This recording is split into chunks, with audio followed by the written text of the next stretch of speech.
এই রুহু নিয়ে যে কত গবেষণা, মুমূর্ষ রোগীদের উপর গবেষণা চালিয়েছে অনেক। বুলেট প্রুফ গ্লাসের ভিতরে মুমূর্ষ রোগীকে রেখে রেখে তারা চেক করতে চেয়েছে আমেরিকান বিজ্ঞানীরা যে রুহু কোন দিক দিয়ে বের হয়। তারা ওজন করে দেখে মানুষ মরে গেলে কোন লাশের ওজন বেড়ে যায়, কোন লাশের ওজন কমে যায়। যেটাতে কমে গেছে 2-1 কেজি কমে যায়, তার অবাক। কি আগে ছিল 80 কেজি, এখন হয়েছে 78 কেজি, তার মানে 2 কেজি না, এটাই রুহু। এটাই কি? এটা হচ্ছে গবেষণার ধাপ। অনেকগুলো মডিউল তারা আনে, অনেক মুমূর্ষ রোগীকে গ্লাস ফিটিং করা, ইন্টেন্সিভ কেয়ারে রেখে তারা অবজার্ভ করে, আর অক্সিজেন মাস্ক খুলে দিয়ে তারা দেখে যে লোকটা ছটফট করে কিভাবে মরে। মরার আগে ওজন মাপ ছিল 80 কেজি, মরে গেছে পরে আবার ওজন দিয়ে দেখে 78 কেজি। কমছে কয় কেজি? বিজ্ঞানে কয় পাইছি। সবাই কয় কি পাইছো? কয় রুহু। কই পাইলেন? কয় আগে 80, এখন 78, 2 কেজি। রুহুর ওজন কয় কেজি? তো বিজ্ঞানীদের সিস্টেম হচ্ছে যে কোনো একটা বিষয়ের উপর গবেষণা চালালে তারা পূর্ণাঙ্গ ডিসিশনে পৌঁছতে পারে না। They couldn't jump to the final conclusion just on one module, based on one module. They cannot do it. তাদের অনেকগুলো মডিউল আনতে হয়। তারা আবার নমুনা আনলো আরেকটা মুমূর্ষ রোগী, অক্সিজেন চেম্বার লাগানো, মাস্ক লাগানো, এটা খুলে ফেললে মরে যাবে।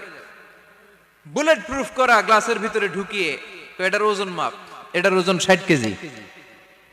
এবার মাস্ক খোল, মাস্ক খুলছে ছটফট ছটফট করে, এটা শেষ। এবার মাপ দেখ, এবার মাইপা দেখা গেছে 63 কেজি। কয় কেজি বাড়ছে? এক একটার এক এক সিস্টেম হইতেছে, কোনোটা কমে, কোনোটা বাড়ে, কোনোটা কিচ্ছু হয় না। সবাই কয় তাইলে আপনি রুহু পাইলেন কই? আগেরটা কম ছিল, মনে করছিলেন 2 কেজি কমছে, ওইটাই রুহু। এখন 3 কেজি বাইরে গেছে, মিলাইবেন কি দিয়া? কথা কন।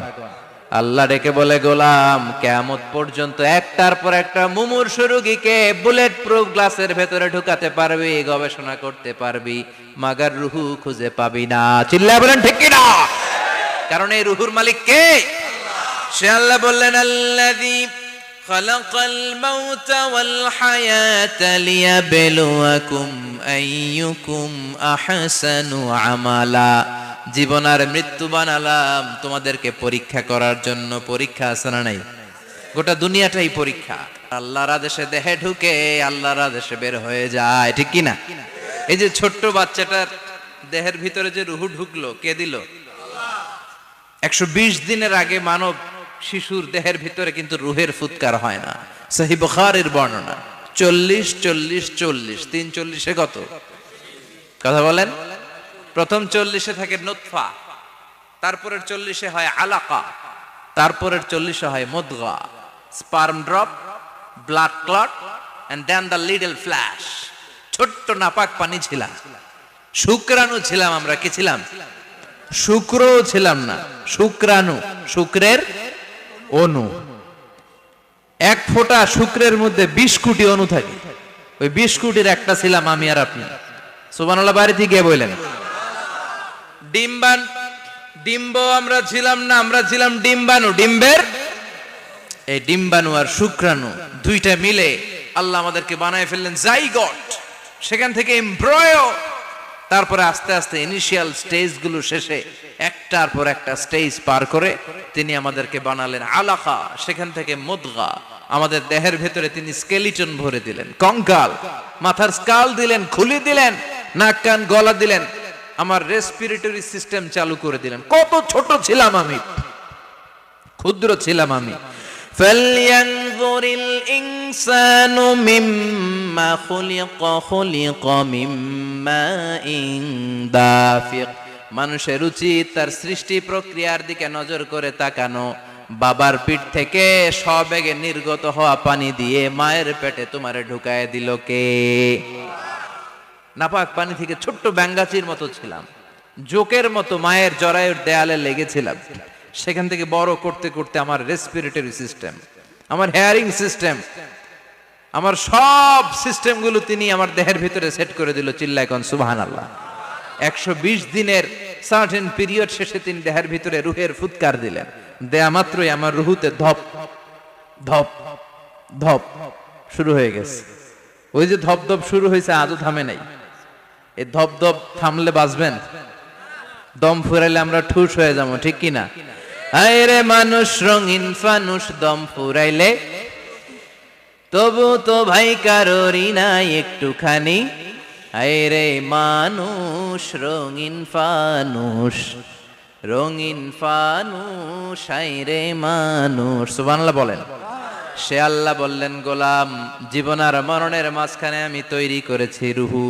পৃথিবীর বিজ্ঞানীরা সব বানাতে পারে, কম্পিউটার বানাতে পারে, প্লেন বানাতে পারে, হেলিকপ্টার বানাতে পারে, রকেট বানাতে পারে, কিন্তু গোটা বিশ্বের সব বিজ্ঞানীরা মিলে কি রুহু বানাতে পারে নাকি? কথা বলেন। গত বছর সোফিয়া নামে একটা রোবট আসছিল না? কথা কন। ওটা মাথা উঁচু করে নিচু করে কথা বলতে চায়, মানুষের মতো হতে চায়। আসলে কি মানুষ? ওটার মধ্যে কি রুহু আছে? রুহু বানাইতে পারবে কেউ? আল্লাহ যারে পছন্দ করে বেশি তার পরীক্ষাও। আসাদুন নাসি বালাআন আল আম্বিয়া। এই পৃথিবীতে আল্লাহ সবচেয়ে বেশি বালা মুসিবত দিয়ে পরীক্ষা করেছেন নবীদের। কারণ নবীরা আল্লাহর কাছে কম প্রিয় না বেশি প্রিয়? যেহেতু প্রিয় বেশি, পরীক্ষাও। এজন্য মুমিনের উপর যদি পরীক্ষা আসে, মুমিনের উপর যদি অত্যাচার আসে, মুমিনের উপর যদি ধৈর্যের পরীক্ষা আসে, জেল জরিমানা আসে, মুমিন ওইটারে ভয় পায় না। মুমিন ভয় পায় একজনকে। চিল্লায় বলেন তিনি কে? কারণ আল্লাহর ঘোষণা, ওয়ালা তাহিনু ওয়ালা তাহজানু। ঘোষণাটা কার? ভয় নাই, তোদের চিন্তা নাই। আনতুমুল আ'লাউনা ইন কুনতুম মুমিনিন। তোমরাই বিজয়ী হবা যদি মুমিন হও, যদি মুমিন হও। এজন্য ধৈর্যের পরীক্ষা দিতে হবে, আল্লাহর উপর তাওয়াক্কুল করতে হবে, অত্যাচার আর জুলুম আল্লাহর নামে সহ্য করে যেতে হবে। চিল্লায় বলেন ঠিক কি না? কারণ মজলুমের সাথে আল্লাহ থাকে। মজলুমের বদদুয়াকে বিশ্বনবী ভয় করতে বলেছেন। কারণ মজলুমের বদদুয়ার মাঝে আর আল্লাহর মাঝে পর্দা থাকে। যারা দুনিয়ার বুকে জুলুম করে তাদেরকে ক্ষমতার মসনদ থেকে নামিয়ে দেয় কে? আর যারা মজলুম হয়, যাদের রক্ত দিয়ে জমিন ভেজে, তাদেরকে জমিনের ক্ষমতা দিয়ে দেয় কে? আর যারা রক্ত ঝরায়, ইতিহাস বলে তারা শেষ পর্যন্ত প্রাণ আর জান নিয়ে পালাবার জায়গাটা পায় না। চিল্লায় বলেন ঠিক কি না? এজন্য মুমিন খুব ভালো করে জানে, রাত্রি যত গভীর হয়, সুবহে সাদিকের সময় কাছে আসতে থাকে। গর্ভবতী নারীর পেটের জ্বালা যন্ত্রণা, ব্যথার পেইন যত বাড়ে, নতুন মেহমান আগমনের সময় কাছে আসতে থাকে। তেমনি ইসলামের পক্ষের শক্তির উপর যদি অত্যাচার, অনাচার, স্টিম রোলার বেড়ে যায়, এটা প্রমাণ করে ইসলামের বিজয়ের সময় কাছে আসতে শুরু করেছে। চিল্লায় বলো ঠিক কি না? এজন্য রাব্বুল আলামিন ডেকে বলেন, গোলাম লিয়াবলুয়াকুম আইয়ুকুম আহসানু আমালা। কে ভালো আমল করো, কে খারাপ আমল করো, এজন্য আমি জীবন মরণ তৈরি করেছি। চিল্লায় কোন ঠিক কি না? এরপর আল্লাহ বললেন, ওয়ালাকাদ যায়্যানাস সামাআদ দুনিয়া বিমাসাবিহা ওয়া জাআলনাহা রুজুমান লিশ-শায়াতিন। সুবহানাল্লাহ বলেন। ওয়ালাকাদ যায়্যানাস সামাআদ দুনিয়া। মাইকম্যান কোথায়? সাউন্ডটা বাড়াও। এত দুর্বল কেন তোমার সাউন্ড? মনে হচ্ছে আমি মাইক ছাড়া কথা বলছি। সাউন্ডটাকে স্ট্রং করো। ওয়ালাকাদ যায়্যানাস সামাআদ দুনিয়া। I have beautified the closer sky with candles, with light and stars. আল্লাহ বললেন, আমি দুনিয়ার আকাশকে তারা দিয়ে সুশোভিত করেছি। আকাশে তারা আছে না নাই? এগুলো এমনি এমনি হয়েছে না? তৈরি করছে কে? বিশ্বাস হয়? কোনো সন্দেহ আছে?